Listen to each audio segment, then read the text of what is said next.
You are listening to This is Oklahoma, hosted by Mike Hearn, telling stories of Oklahomans and those that have made it their home. Before we get into today's episode, I want to tell you a little bit about our current sponsors, the Oklahoma Hall of Fame.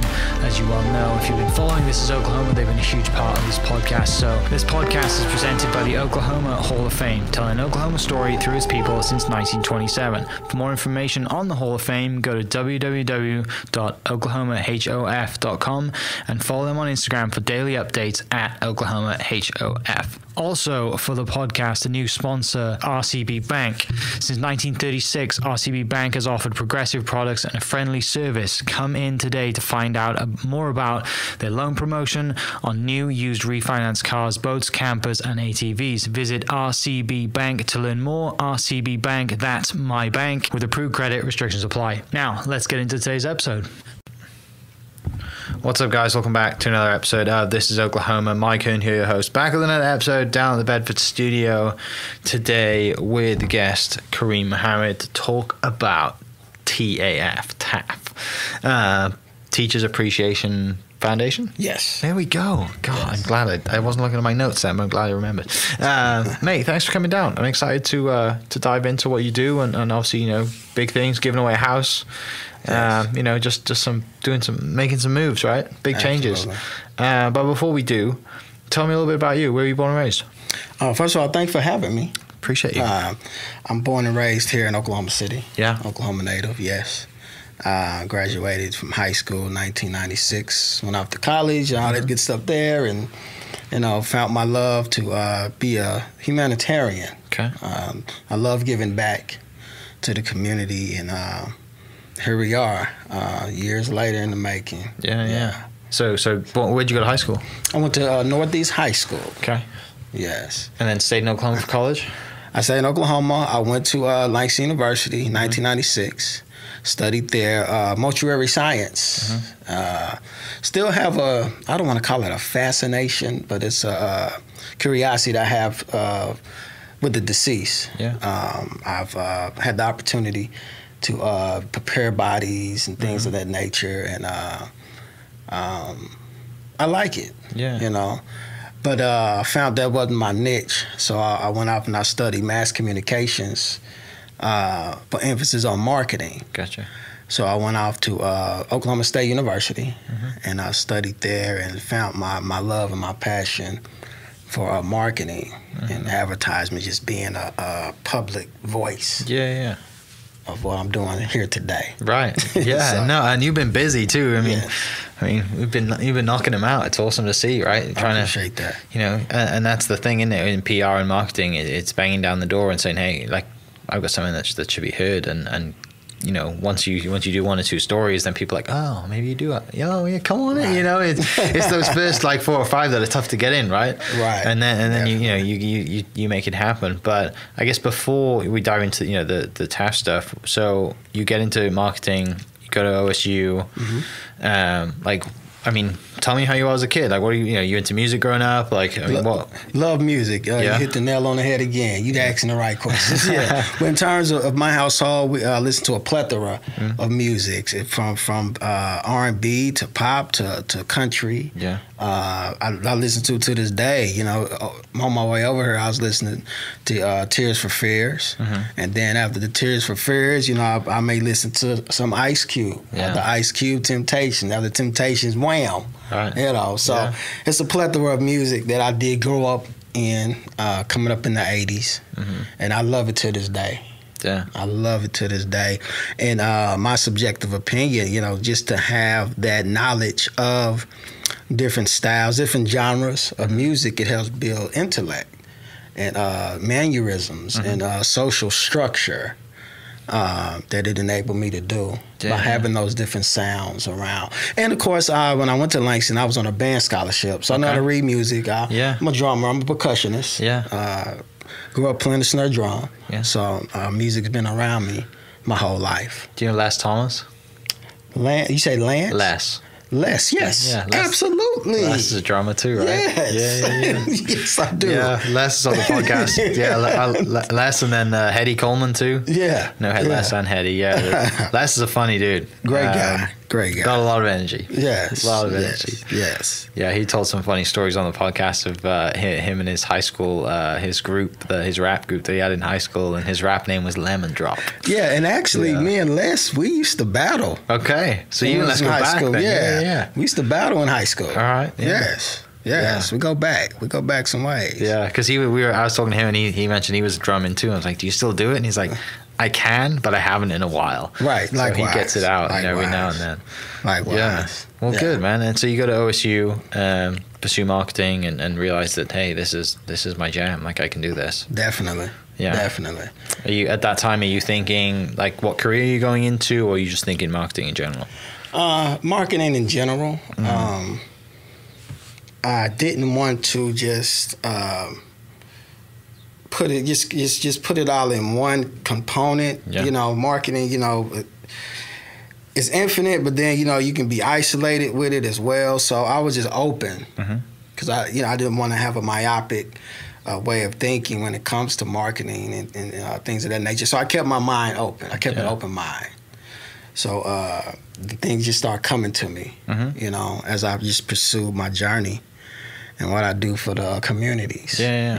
And just to know, even with this podcast, persistency is what I'm about. And other shows that I've had the opportunity and the honor and the pleasure to be on. Marketing is the end all be all. Whether I'm selling Coke product, even now, I wanted to ingratiate my followers and my supporters. I said, I want to make somebody laugh, so I went and found an old 1980s Shasta commercial. Okay. I said, as long as I can make one person laugh, I got them as a hook, line, sinker. It's all part of marketing. Yeah. So it don't matter if I'm selling, raffling off a home. They just gotta remember you. They're gonna remember that. Yeah. I'm doing a fundraiser, for Thanksgiving or whatever the case may be. You have to get the word out to the people. Yeah. And I said, people just don't want to hear the same hoopla about this, that, and the third. Let me make you laugh. Let me ingratiate you. Make you laugh. They're gonna remember that. And I said, you know what? Let me look further into what this guy's really about. Yeah. And I liked it. And I got some emails and some people calling me like, what was you thinking putting up a 1980s Shasta commercial? I said, just because you called me. Yeah. Yeah. It's building a story, isn't it? I'm building a story. Yeah. You just called me and asked me why did I do that. Yeah. So I hit a home run. Thank you. Yeah. So tell me about like helping out in the nonprofit stuff. I mean, just giving back to the community. Where does that come from? My mom, my father, God bless the dead. He passed away years ago. I seen the work that they did. And they was big advocates in giving back in the community. And it was just something that just stayed and it just stayed with me. I've always wanted to give back. And I say this, and when I say that, sometimes I ruffle people's feathers. But you have to have monetary resources in order to make things happen. And that's where, the politics and nepotism and things come into play that I try to shy away from. I know it's there. I know I have to talk about it. I know I have to face it. But at the end of the day, I want everything to remain organic. And that's to help, to give out, to understand that, we're here for an organic purpose, and that's to give back to the community. Yeah. So I love it. It's an aphrodisiac for me, and it's something that I live, and I'm going to eventually die for the cause of what I've been doing. Yeah. Definitely. I've said this many times on the podcast, and people who are in similar situations to yourself, like that are raising money or just giving back to the community, we get more out of it than they do. Right. You get more out of it than the people that you're giving to. Definitely. And that's a hard thing to kind of get over. But, when you do it, it's so gratifying in there. When you get that release, like you said, that aphrodisiac, you get that feeling of like, I've just helped someone. Yeah. And as happy as they are, you're super happy too. Super happy. Super happy. It was, I did a interview a few days ago, and it was a lady called in because we gave away a ticket.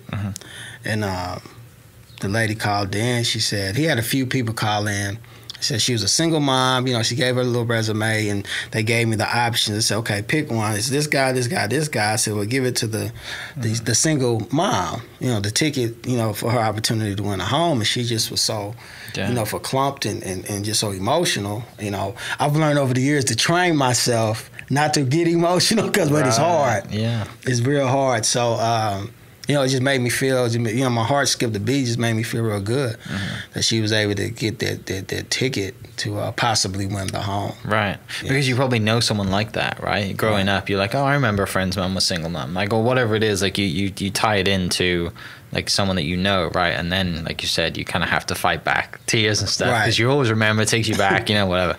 Definitely. But, So do you get into, or as soon as you graduate, you go work for like a community nonprofit straight away, or like what do you do at that time? Actually, I started selling real estate. Okay, yeah. I got my real estate license in 2004. Made a boatload of cash. Then the market crashed, as you know, in 08. Yeah, 09 was not a good year for real estate. In 08, it crashed. Yeah. And I had to find my way, but I used those tools I learned in real estate at OSU to apply to how I was able to sell homes and real estate up until the market crashed. And then, of course, one thing led to another. This building that we're in, I actually had did some courses in this building years ago. In high school? It was in my, I probably was in my late 20s. Okay. Early 30s. During that time, I got some case management courses done. But yeah, it was this building. I remember that the training was in. So small world. Yeah. But yes, I did that from 04 to 08, and I was a wuss. I said I'm not gonna sit around. I gotta go do something different. Right. Well. So. Yeah, and it sounds like you kind of have that mentality of like, I can't just sit around and do nothing. I've got to go do something. Right. And and in real estate in 08, you could do as much as you want, and you're not going to get any results because it's just a bad time. Right. So you're like, hang on, I got to figure out something to keep my energy up and new goals and all the rest of it. Definitely. And it wasn't selling cars.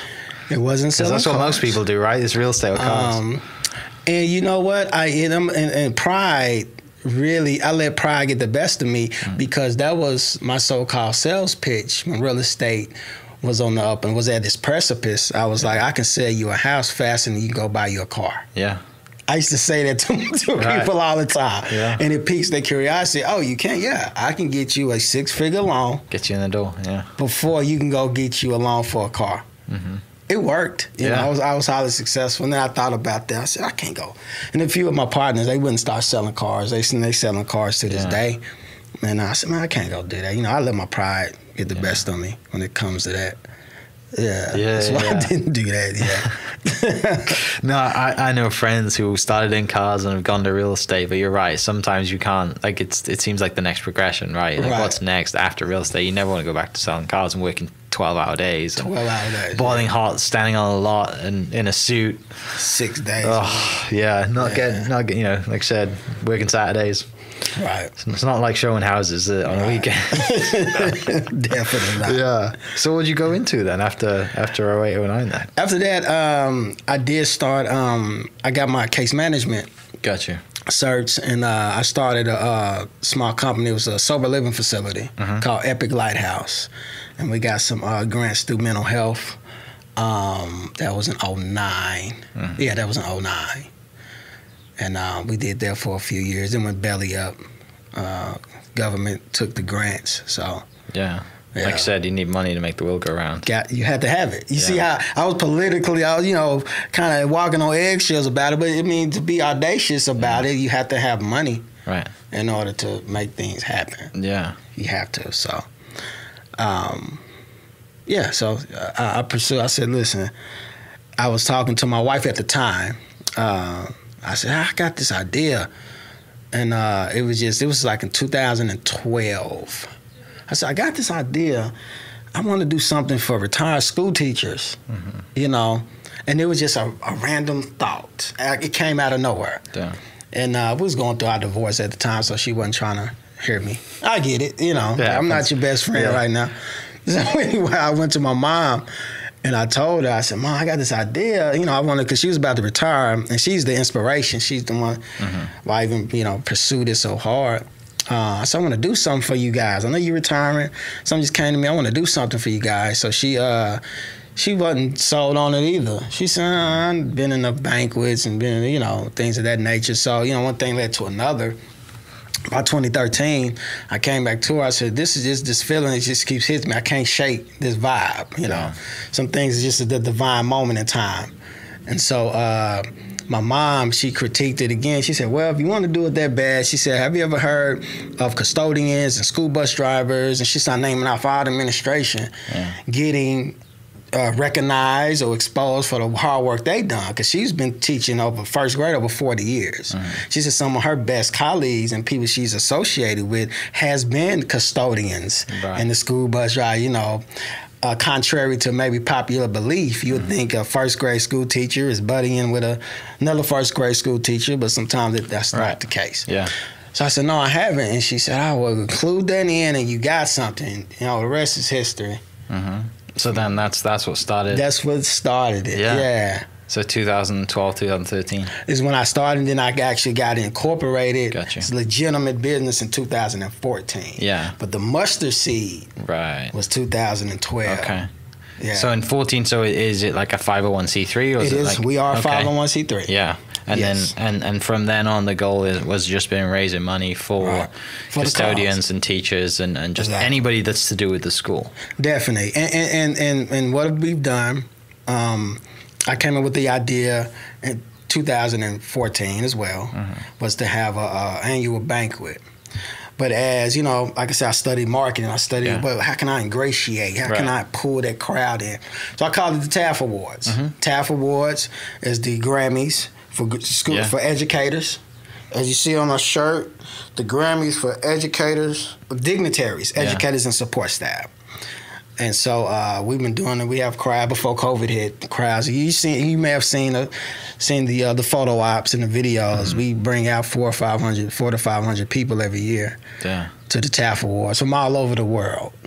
And so we've been blessed to do that. We've been blessed, you know, we cannot do it without the support. Even you, this is a main support outlet for us, you know, that's giving us opportunity to share to even your listeners and your viewers on the movement of TAF. So I say that humbly because it cannot happen without the support of the people. We can't, it's impossible. We can't do it. So I say that humbly. The growth and the just me taking those audacious steps to say, hey, I have a vision and I'm gonna go all out. I've even sacrificed my livelihood. You know, I got a divorce, all that good stuff. We good friends. Me and my ex-wife, we're real good friends. We get along very well. But I did sacrifice all of that for the cause and what I believe in. So it's a tough road sometimes, isn't it? Very. Right? You're starting a business or starting a foundation from the ground up. It's very similar. You know, starting a foundation, I'm sure, is starting the same as starting a business. Like, you know, it needs money, it needs people, it needs resources, it needs, you know. Definitely. So that first event, the first year was the event was the TAF Awards. The first one we did was 2015. It was lukewarm. But each year we just start building. Each year just start growing every year. And this coming up year 2022, we're gonna have the TAF Awards, not only here in Oklahoma, but in Texas. We're gonna do the official tour. And I've been trying to put a tour together for the past 3 years. So now we everything is synchronized and timing is everything. So the TAF Awards, we're gonna do it on one particular Saturday here. We're gonna hit the road immediately and go down to Dallas and have it the very next day. I'm excited about that. When is that? We're gonna have it the last weekend in March of next year, 22. Yes, the last weekend. So the awards then, I guess the awards, have they always been the same, or have they evolved over the years as well as the kind of night and business has evolved? It has evolved. It has evolved.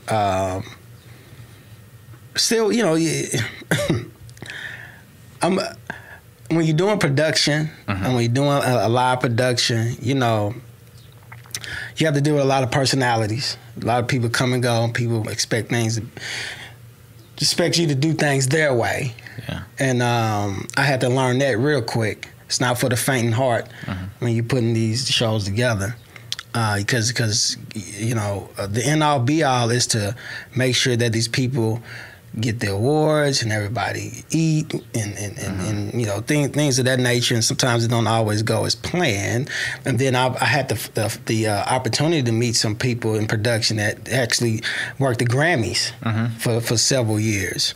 And they was like, what you seeing, what you experience is nothing. Yeah. Let me show you what goes on at these big shows. I said, wow. Yeah. Yeah, it's things that the general public obviously don't see. Yeah, everything behind the camera. Yeah. I said, and backstage and everything else. I thought I was the, you know, the worst thing walking is just, you know, the Holocaust, so to speak. Yeah. So, you know, I don't want to get too far on my soapbox, but it has evolved. I'm very proud of where we're at with it, and it's more to come. Yeah, it's more to come. We're gonna definitely grow. We're gonna definitely be in every city. I was getting interviewed by past Mayor Mick Cornett, who is a TAF Award recipient.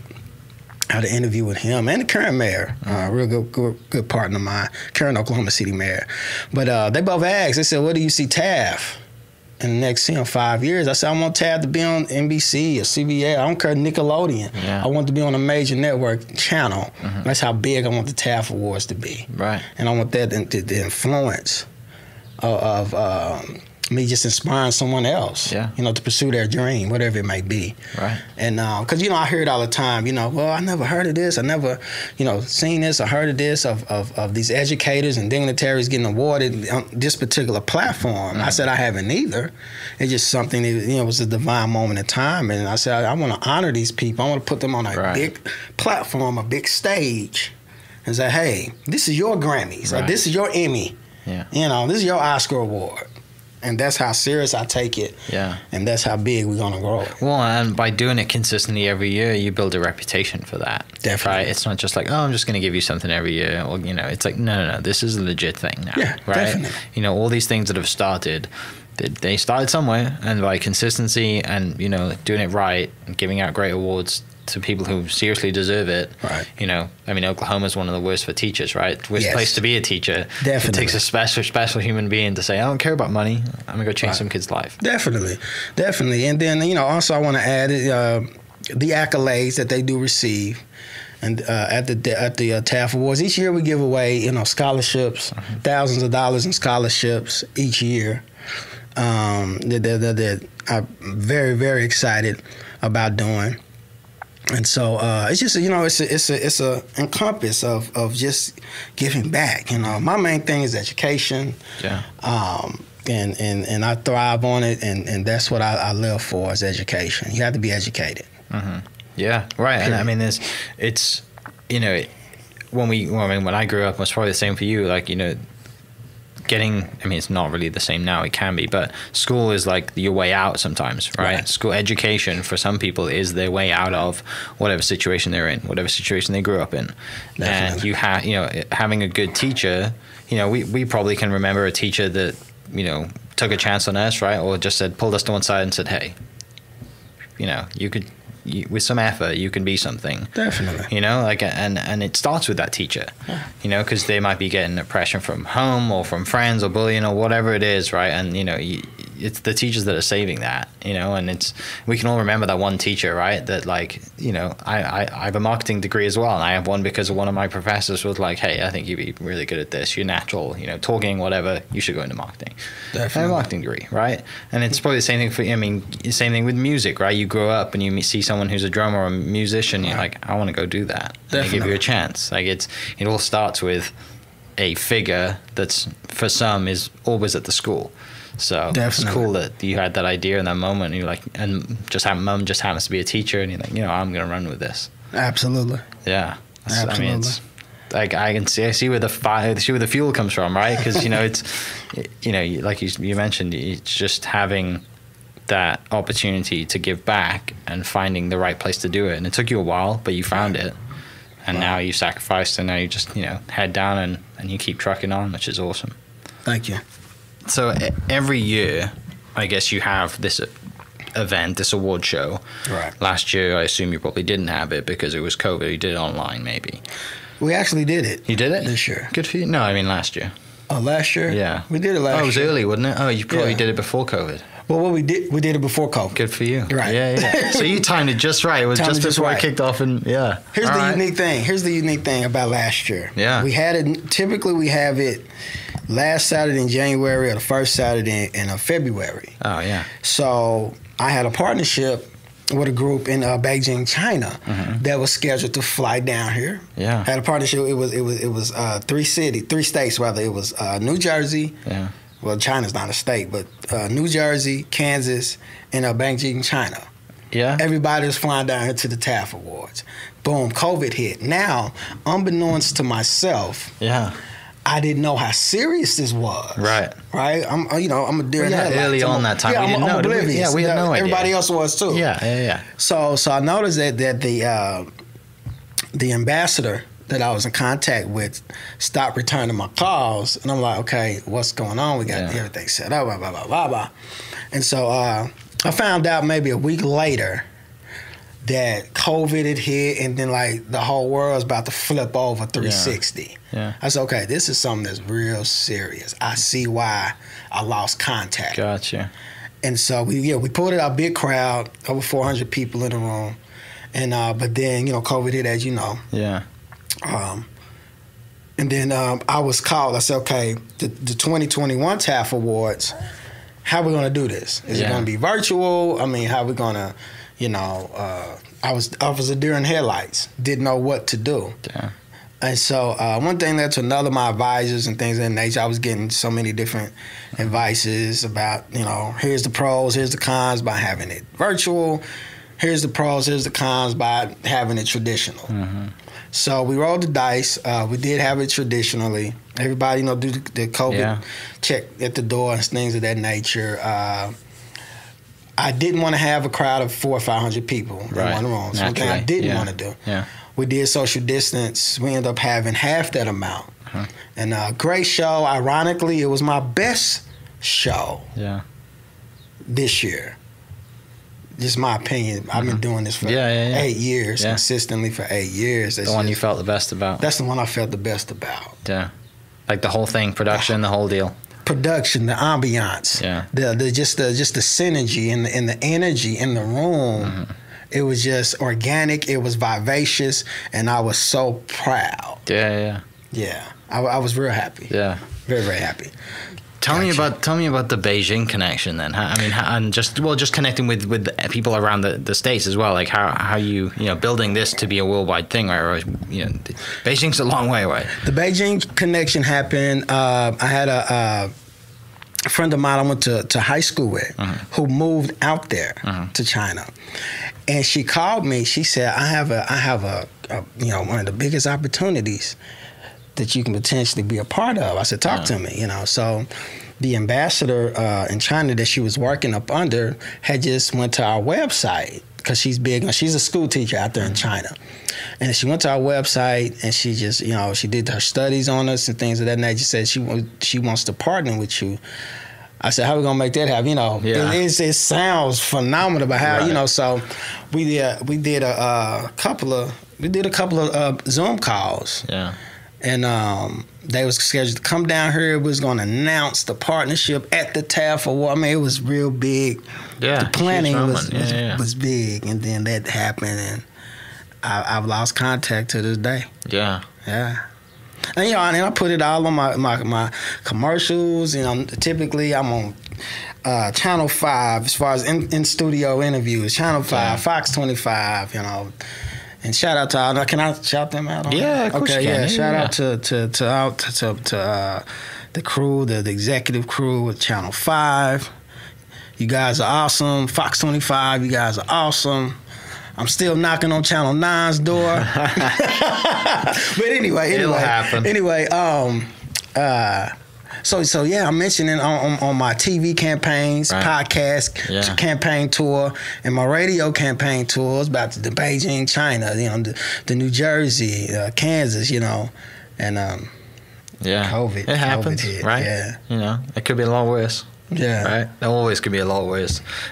So these partnerships then, and bringing people in, how does that work out? Like, I mean, even if randomly someone is listening somehow in the middle of nowhere and they're like, I'm a teacher, I want to get involved. Great question. They can go to our website, tab5.org, and we do have a form for people to fill out, and that's TAF5.org. And we do have a form for people to fill out if they want to be a part, whether they want a partnership, be a volunteer. Right. I just closed my, I had some available slots for my executive board of directors. But we closed, we filled those slots. But it's always room for volunteers. Sure. It's always room for partnerships. Just go to our website and fill out that form, and we'll get with you within the next 24 to 48 hours. Yeah. And do you have like a young professionals board or a teen board yet? Don't. Not yet. I don't. I don't. Not yet. Yeah. I mean, just growing, isn't it, right? I mean, that's one day it'll happen, and I'm sure there's plenty of people that are, 30 or 25 to 35 that, have a passion for giving back and teaching and whatever it is. Anything and any range will help. And I'm sure there's when there's a need, for the most part, there's always someone that can help. Definitely. So, absolutely. With the giveaway then, obviously the big giveaway this year is a house, which is, I mean, pretty big giveaway. It's what, $225,000 house, right? Yes. Yeah. Before we dive into that stuff, have you given away something every year? No. Okay. Not every year. Is this kind of one of the first, like, I guess, what was the first bigger giveaway then? I don't know if I want to. The scholarships, is that okay, yeah. We do that every year. Gotcha. We do. But nothing to the level of a house, I guess. This is the big one this year. This is the biggest one we've done, Yeah.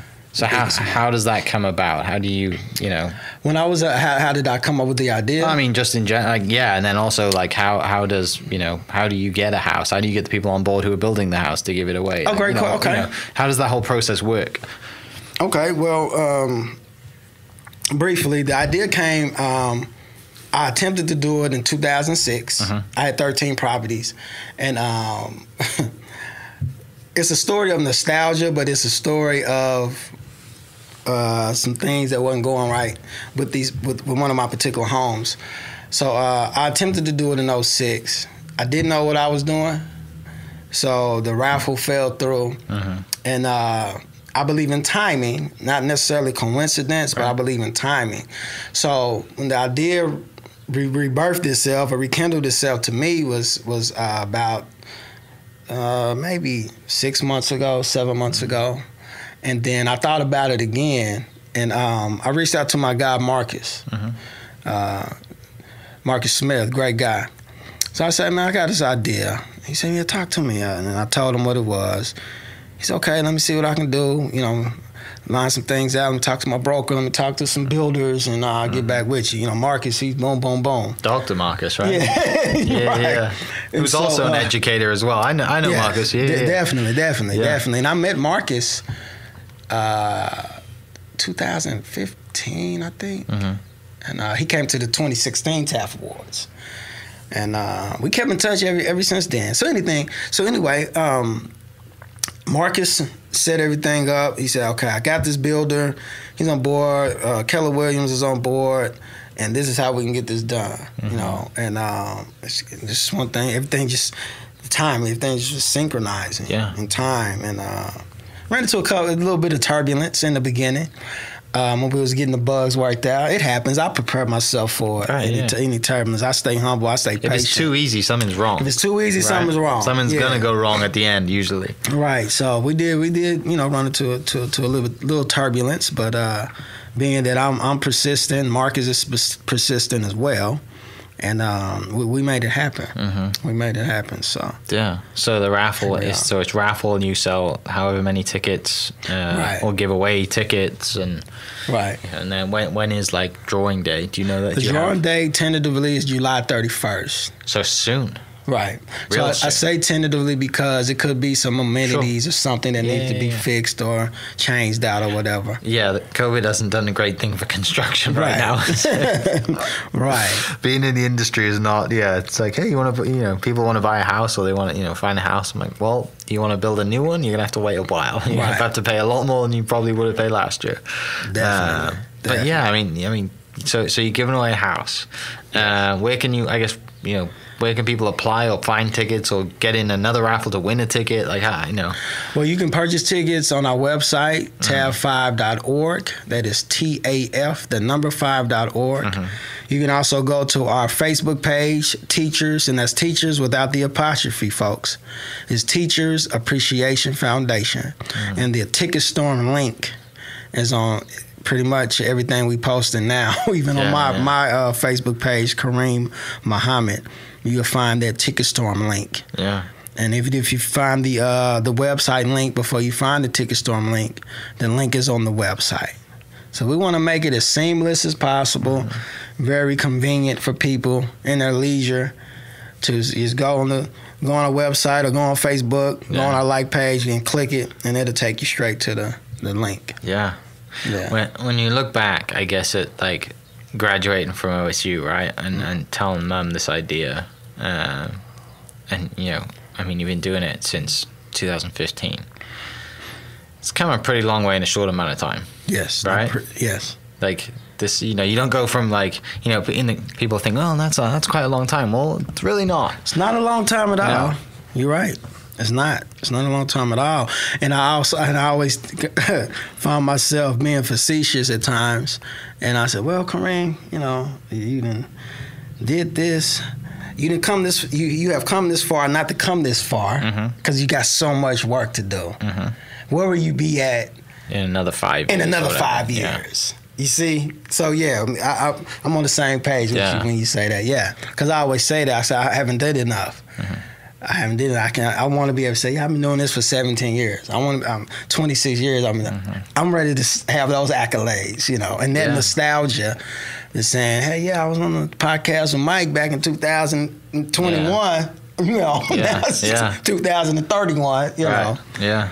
So. And we're doing it again. And we're doing it again. Raffling off something else, neighborhoods this time, right? Whatever it is. Right. Yeah. Definitely. Yeah. So you got the night as well as the raffle, right? You got the night here and then the back-to-back night in Texas.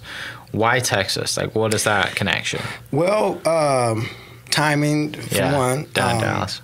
The DFW, Dallas-Fort Worth area. My sister actually has come on board as one of my new executive board of directors. Timing is everything. Cool. Timing is just right for her. She said okay, and she knows a lot of people down there. So she's basically she's my liaison. She's my eyes, my ears, my everything down there in Texas. Yeah. So I said, well, and we had this talk several weeks ago. I said, I've been trying to do this TAF Awards tour for the past 3 years. You're down there. Yeah. Let's make this happen. She said, okay, what I'm gonna do, I'm gonna give you the template of how I do the production here in Oklahoma. Yeah. I'm gonna just transcribe it. It's gonna have a Texas letterhead on instead of Oklahoma. We just transcribe. It's the same. It works. Why change it? Yeah. Yeah. She said, oh So she was really excited about it. So. Convenience, I think, is the lack of a better word. Just the timing and me having people down there that can work there for me. So, can people, I guess, buy tickets on the website for the night as well, or buy a table? Like, how does that work? Definitely. Tickets is always available. When tickets go on sale, they're always available on our website, on our Facebook page. And that's pretty particular how we do it. Tickets, we don't sell tickets at the door. We want to make it as convenient not only for the production staff, but for the audience as well, just to come in, show their ticket, and walk in, not having a line waiting for people to purchase tickets. So we stopped that process about 4 years ago, 3-4 years ago. Where is it going to be at? We'll probably have it at the El Bellagio Event Center, relatively new event center here in Oklahoma City. Great group of people that owns that facility. And they really support TAF. And we'll probably have it at the El Bellagio Event Center again here in Oklahoma City. Nice. Anything else you want to talk about? Thank you for having me. Yeah. Thank you. I want to talk about how thankful I am. No, and it's, hey, I mean, thank you for having me. You're doing great things. And we cannot do this without the support of the people. I echo emphatically, we cannot do this without the support of the people. We thank you. We thank you. We thank you. Please look us up, tab5.org. That's TAF, the number 5.org. Thank you. Yeah, man, it's been a pleasure. I love what you're doing. Excited to see the events this year. Excited to see who wins that house. And just to continue to do an impact. I'm sure Mum's real proud.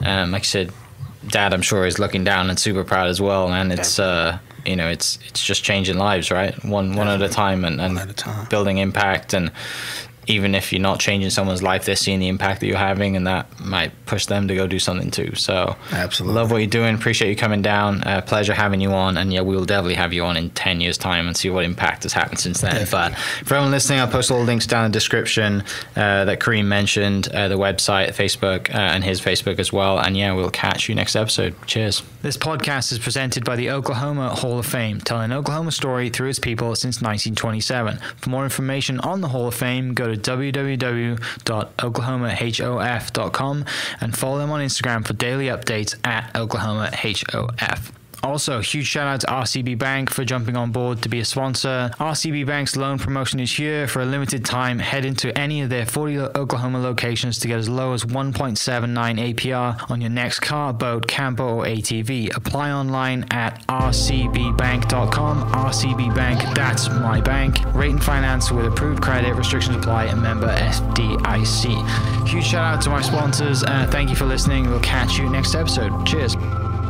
Thank you for listening. We are inspired by those around us and hope that you are too.